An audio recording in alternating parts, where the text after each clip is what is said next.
Peace and blessings and namaste. This is not a profound message to the collective. Okay, it's not a download message, it's a vlog, right? Because I actually need you guys' advice, especially to my close family. I just came back from a dinner date. Okay, I went out to a nice little restaurant with a gentleman that I met. When I say gentleman, divine feminine, pay attention. When I say gentleman, I mean he wouldn't let me touch a car handle. He wouldn't let me touch a door. Okay, I had to order first. I mean, gentleman. All right, like in his 50s. Sweet, sweet, sweet, sweet, sweet. Um, he is Christian, heavy, heavy Christian, right? Like we had the same similar background. Like I came from the AME churches, he came from the CME churches, Kojic and things like that. We walked a very similar path. The only difference is, he's still on his particular path, and I branched off, to learn a little bit more on mine. Um, we sat down at a restaurant. He when the food came, he grabbed my hands. He wanted to pray with me over the food. And honey, it's been a long time since I had a man pray with me like that, right? So he grabs my hand and he's praying, over the food. He's blessing the food and all of that stuff. And I'm sitting here going, okay, okay, so far so good, right? So later on, we started getting into, just regular conversation, and this is when I expressed to him, okay, that I'm practicing celibacy, right? I'm celibate. This man says, "Oh, okay," and I was like, "Okay," and he was like, "Yeah." He said, "Me too." I said, "Really?" You know what I mean? Like, that's not something that you hear from men. I mean, you hear that from us, but it's not something that's normal for men. Um, he said it's been about 2 years, right? And I was like, "Whoa!" Like that's a lot of discipline. Until I realized as the conversation went on, he wasn't doing it for spiritual practices or spiritual reasons. He did it because he was in his 50s and the last person he slept with actually got pregnant. So he's in his 50s with a 2.5-year-old son, right? So I'm sitting there and this is like his pride, like his prized possession, like he loves his son, but at the same time he is so embarrassed about being so old. And he was like, with most women that's a deal breaker. And I said, why? And he said, because most women in their 40s and in their 50s, that's when the children are grown and they're ready to explore life and do things. And he said, and I'm very active in my children's life, and I get them on the weekends and this, that, and the third. And I was like, well, that's fine. I said, that's fine. I understand. I bet you he's a cute kid. I bet you that he's brilliant. Why did I open up that can of worms? Honey, we spent the rest of the time at the at the restaurant showing me pictures. This is my Aunt Sally, and this is my grandson, and this is my mom, and this is my ex. Those things. Oh, and look at my son doing this, and look at my son doing that. So I'm sitting there going, oh, okay, that's amazing. I mean, what do you say? He's a proud father, right? So he was like, I said, so that's the reason why you're practicing celibacy? He said, I want to do it right this time. He said, I've been married before. Um, I messed up. I had this child. I dated a younger woman. She got pregnant. I got this child that's 2.5. He said, the next time I do this, I want to do this right. And I said, okay, I get you. I get you, So we ended up on the topic of cars because he noticed my car outside, right? And he was like, he said, you got a good car, And I said, well, not to me. I said, because it's killing me in gas, like it only takes premium gas and I have to travel 35 minutes to work every day back and forth, and not to mention going to visit certain clients, especially if they're elderly. I have to take care of the elderly. So he was like, well, I get it, that's my car over there. I said, which one? He was like, the white Benz. So I look at the Benz and I said, oh, well, you want to train? He said, no. He said, that one takes premium too. So I get your pay. He said, that's why I mostly drive my Prius. And I said, your Prius? And he was like, yes. He said, he tells me, like, he knows a lot about cars, right? And he was like, I can get on a full tank of gas in my Prius, I can get 600 miles. I was like, wow, you know what I mean? So when he was talking about his Prius, when he was talking about his car, he was very humble with it. It wasn't like he wasn't coming across like um, arrogant, like I got this and I got that. No, he was very, very humble with it, right? Um, to the point where I wouldn't even know that he was independently wealthy.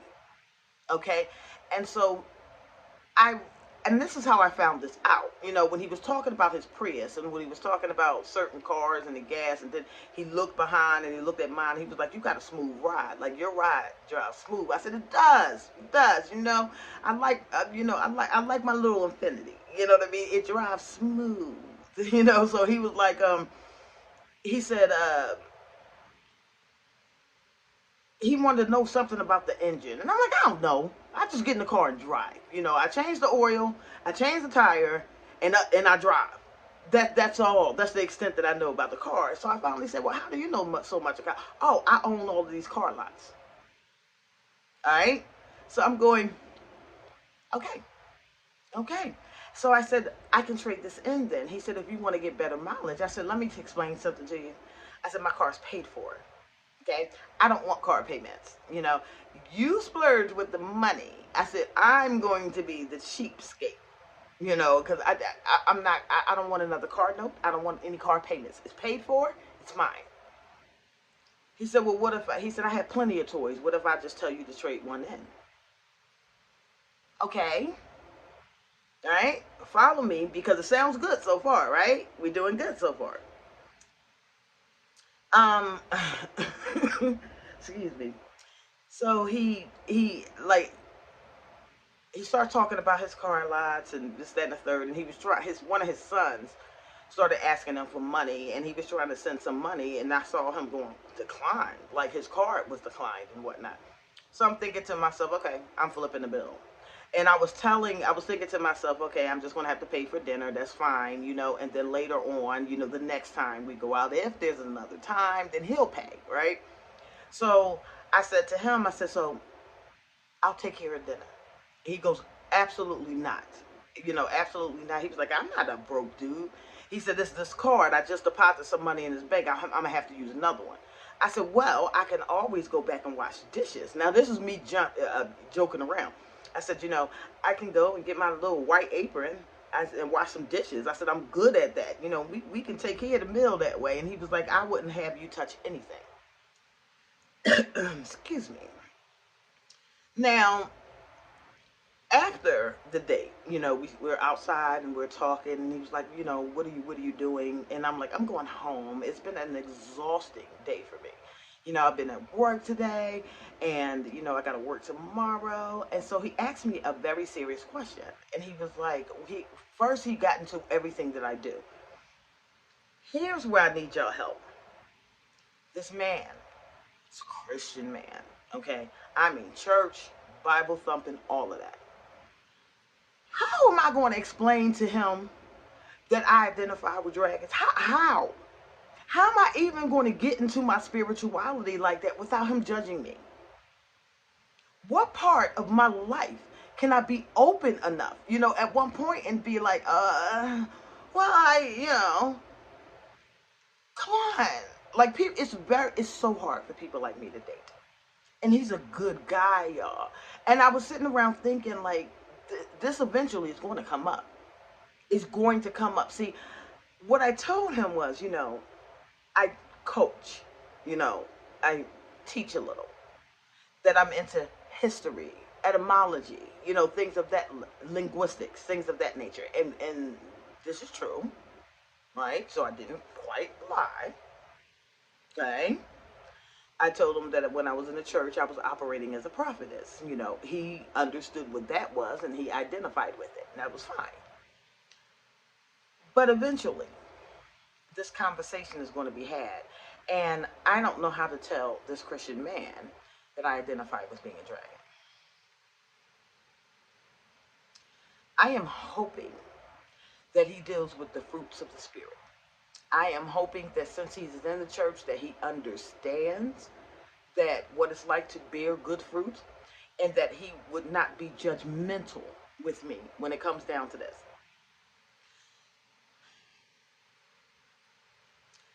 The guy,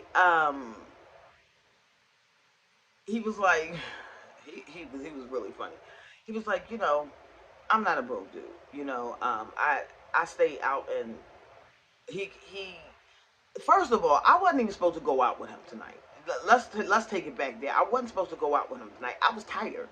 I had went to work, and I wanted to come home, and I had taken off my shoes, and I had laid across my bed, and then he calls and he's like, "Well, where you at? And you wanna come out tonight?" And I'm like, "No, and plus I don't want you to drive all the way out here." And he's like, "What do you mean? I'm already here." What? So he was already in my area. So I couldn't say no. I mean, I guess I could, but it wouldn't have felt right, And so I ended up going anyway. So after we end up having this talk, and I start telling him about, the coaching and things like that, being very, very, very short. And not to mention, he doesn't have my phone number. I give everybody the same Google number. And until I build my trust back up, right? So he doesn't have my number, but he has my Google number. And when I was explaining to him all of the things that I was trying to get accomplished, he stood and he looked at me in my face and he said, "Do you think you have time for a relationship?"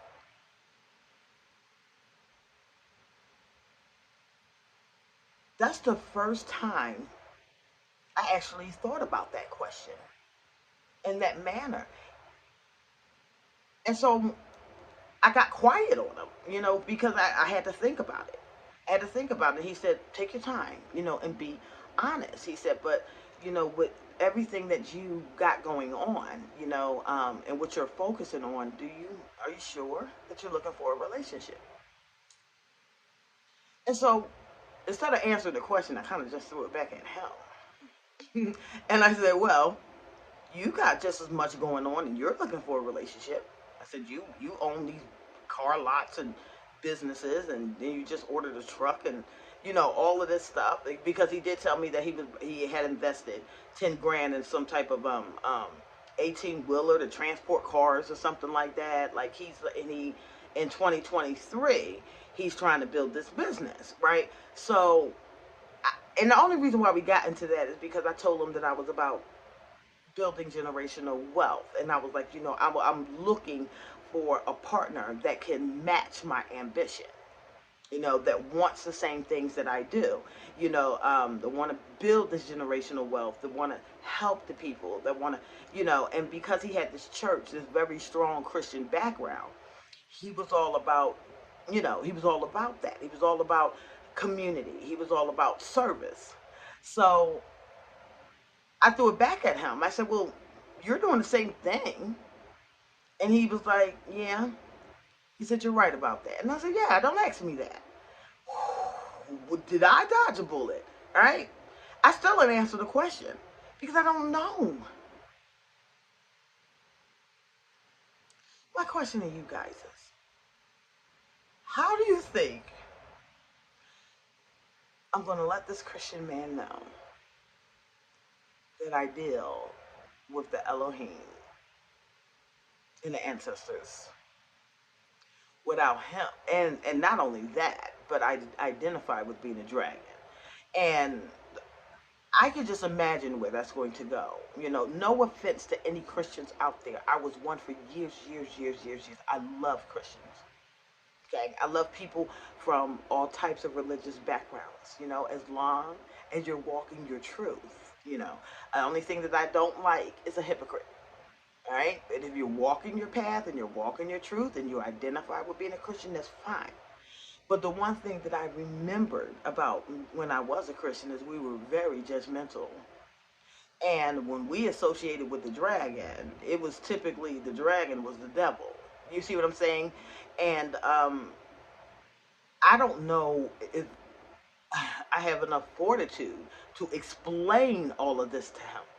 And when I say that he's a Christian, I'm talking about the type that's in church every Sunday, Bible studies on Wednesdays, 2 to 3 services on some Sundays, talking about, him and his dealings with the pastor and things of that nature. All of this stuff I'm familiar with. Like I could teach him a whole lot about clergy, and clergy work, and even if he's feeling strong enough that he would possibly want to build his own church, something like that. I can help him with that.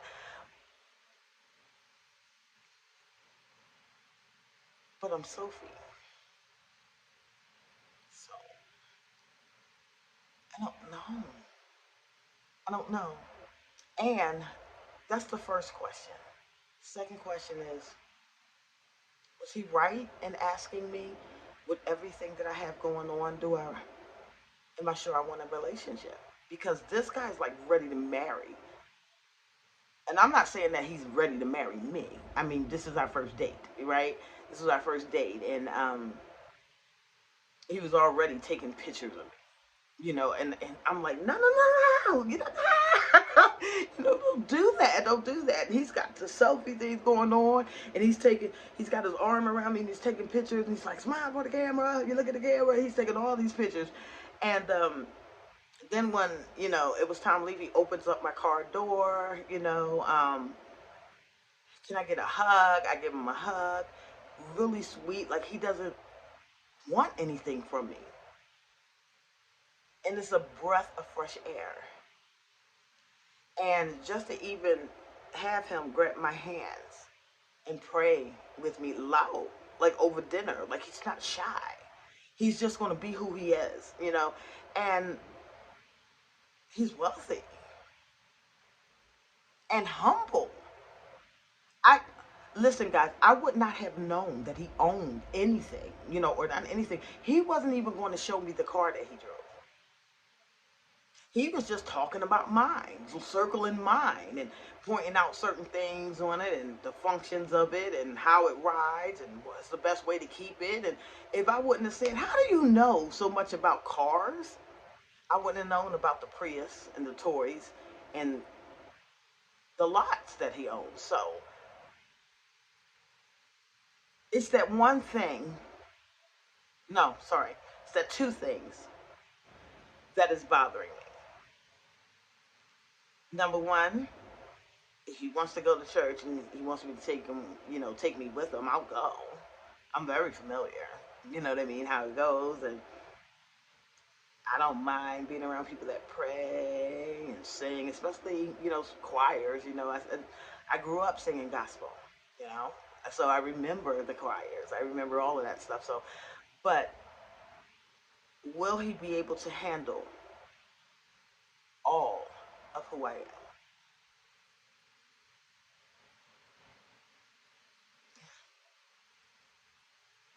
Am I going to hurt him? I am Sophie. That's all.